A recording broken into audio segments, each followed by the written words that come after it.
tentang performa pekerjaan konstruksi, lalu pengolahan dokumen ya. Ini adalah potensi-potensi yang sangat terbuka di digitalisasi.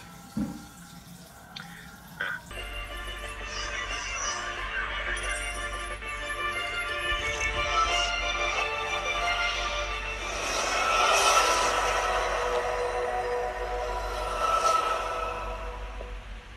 sebuah efektivitas dan efisiensi manajemen proyek ya. Di sini ada proses, ada teknologi, ada manusianya. Jadi ini ibarat kalau proses dan manusianya ada tapi teknologinya tidak ada, ya tidak bisa menjadi digital begitu ya. Kita sudah di proses ini, kebijakan sudah ada gitu ya, manusianya juga ada, tapi persediaan teknologinya tidak ada ya. Dan begitu juga sebaliknya juga, prosesnya ada, teknologinya ada, tapi manusianya nggak bisa makai gitu ya. Itu juga akan efektif. Teknologi ada, manusianya ada, tapi prosesnya tidak didukung ya, tidak efektif sama tidak efisien, jadi tidak optimal begitu ya. Jadi tiga ini saling link and match di sini ya. Terkait dengan manusianya kita perlu usaha training ya, terkait dengan psikologi juga harus memiliki mindset yang tumbuh, terus manajemen perubahan, terus kapasitas keterampilannya juga ditingkatkan, leadership, lalu culture kolaboratifnya juga harus ditingkatkan ya.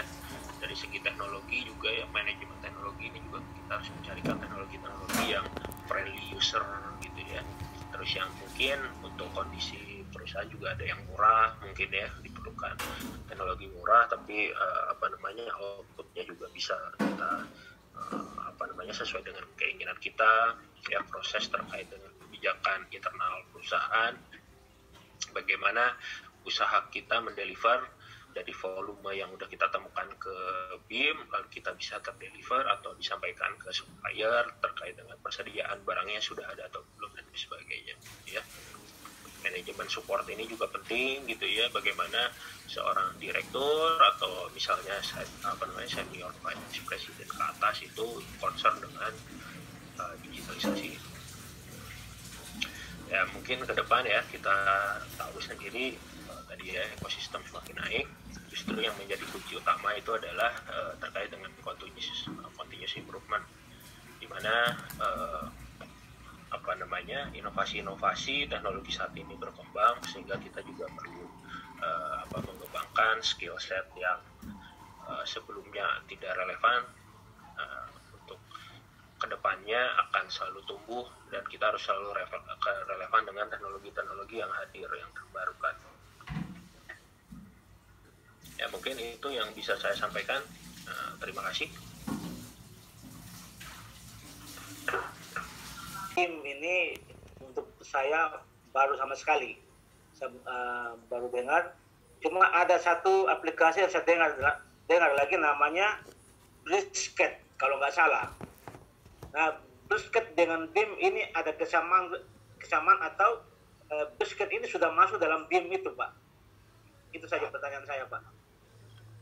Ya, jadi sebenarnya ya oke. Jadi begini Pak, Brisket atau misalnya kita ketahui misalnya AutoCAD gitu ya, Revit dan lain sebagainya, itu sebenarnya hanya nama produknya saja sebenarnya gitu ya. Nama produk dari sebuah vendor. Jadi bisa dikategorikan itu juga sebenarnya salah satu bentuk usaha digitalisasi sebenarnya.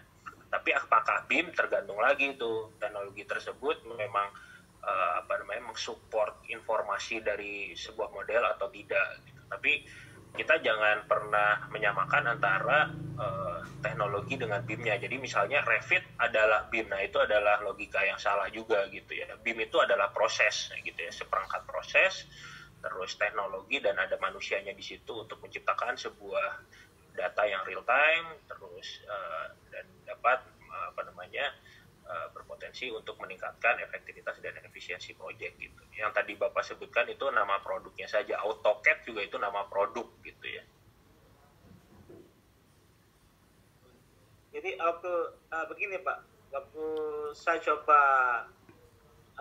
belajar tentang BlueSCAD, itu ada empat pilihan di situ, ada 2D, 3 dimensi, bahkan ada BIM begitu di pojok sebelah kanan itu. Maka saya bilang itu BlueSCAD ini sudah, maksudnya BIM dengan BlueSCAD ini beda begitu.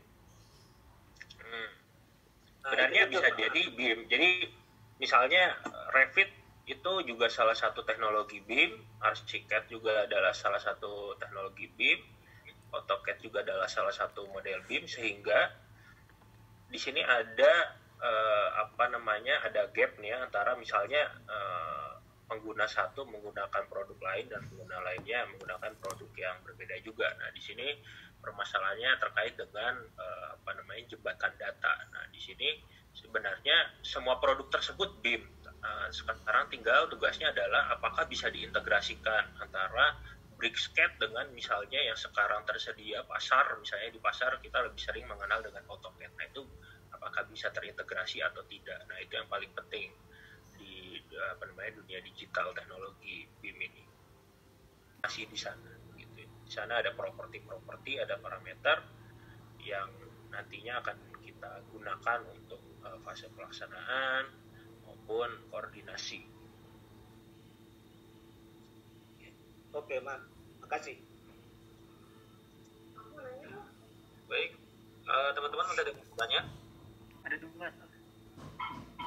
Oke, silakan Muhammad ya. Silakan. Pada dasarnya memang rakus pada biaya. Namun mungkin yang bisa dilakukan oleh mahasiswa misalnya gitu ya, yang ingin mencoba belajar BIM itu satu, mungkin bisa dengan proyek-proyek yang kecil gitu ya, kita implementasinya di proyek-proyek yang kecil. Yang kedua, untuk lisensi software itu saat ini software yang tersedia di pasaran yang umum itu sudah menyediakan yang namanya fasilitas untuk mahasiswa. Jadi itu gratis, bisa dipakai selama 3 tahun. Nah, itu mungkin bisa dicoba gitu ya. Untuk komputernya sendiri memang itu mesti memiliki minimal requirement lah dari setiap aplikasi tersebut. Nah, mungkin memang modal utamanya itu justru ada di di laptop tersebut gitu ya. Tapi yang paling utama adalah keinginan kita belajar dulu lah, kalau menurut saya dari sisi manusianya gitu ya. Kita ingin belajar bagaimana kita mengeksplor dan membangun sebuah model BIM, lalu kita mencoba membuat beberapa simulasi terkait dengan informasi yang ingin kita sampaikan misalnya gitu ya, dalam proyek yang kecil saja. Tapi untuk sekarang sih juga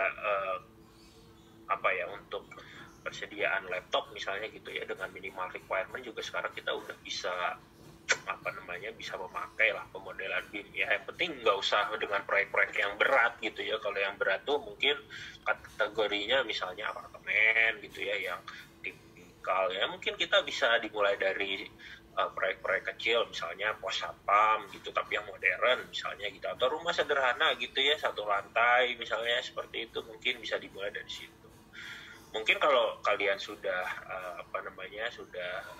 masuk ke dalam industri nyatanya, nah itu memang dibutuhkan support dari manajemen ya. Kayak tadi kan saya udah bilang, BIM itu nggak bisa dipakai hanya satu orang saja, tapi itu harus bisa dipakai oleh seluruh stakeholder. Nah, kalau sudah melibatkan stakeholder, memanage-nya itu ya memang harus ada di dalam kontrak gitu ya. Jadi program apa, jadi nanti akan diatur di sana di kontrak itu, program yang harus dibeli itu apa aja, manusianya nanti seperti apa yang harus tersedia, kompetensinya apa, lalu minimal laptopnya seperti apa misalnya. Tapi kalau misalnya tadi masih kuliah gitu ya, kalau menurut saya sih laptop yang udah ada sekarang kita manfaatin untuk membangun proyek-proyek kecil aja gitu, jangan yang sampai kompleksitasnya tinggi gitu. Itulah tadi sekilas tentang BIM ya, Building Information Modeling. Jadi ini bukan merupakan aplikasi ya, tetapi sesuatu yang lebih dari itu. Oke, simak terus pelajaran kita, bahasan kita tentang BIM. Salam sukses, salam jasa konstruksi.